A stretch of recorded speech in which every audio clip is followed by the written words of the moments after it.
TP-Link-এর এই ট্যাপো C121 ভালো একটা অপশন সিকিউরিটি ক্যামেরার জন্য। এটার ডিজাইন এমন যে কোনো অ্যাঙ্গেলে রাখা যায়। নিচের অংশটা ম্যাগনেটিক, এছাড়া যে কোনো জায়গায় এটা সেট আপ করার জন্য সব অ্যাক্সেসরিজও আসে এটার সাথে। এই ক্যামেরা 2K রেজুলেশন সাপোর্ট করে, কালার নাইট মোড আছে, সামনে দুইটা পাওয়ারফুল স্পটলাইটও আছে। এটা IP66 রেটিং সাপোর্ট করে, সো ঘরে বাইরে যে কোনো জায়গায় ব্যবহার করা যাবে। এটাতে মাইক্রোফোন আর স্পিকার দুইটাই আছে, সো কথাও বলা যায় সামনে কেউ থাকলে। ট্যাপো অ্যাপে এই ক্যামেরা AI দিয়ে মানুষ, গাড়ি, প্রাণী এসব ডিটেক্ট করতে পারে, সো এইসবের উপর আপনি অটোমেশন করতে পারবেন।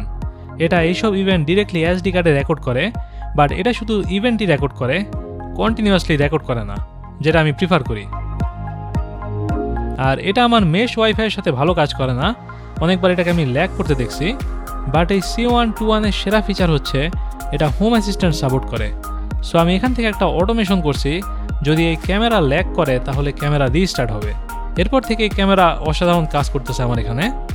আরেকটা কুল ফিচার হচ্ছে এটার স্ট্যাটাস লাইট বন্ধ রাখা যায়, সো দেখে বোঝার উপায় নাই যে এটা চালু আছে এবং রেকর্ড করতেছে।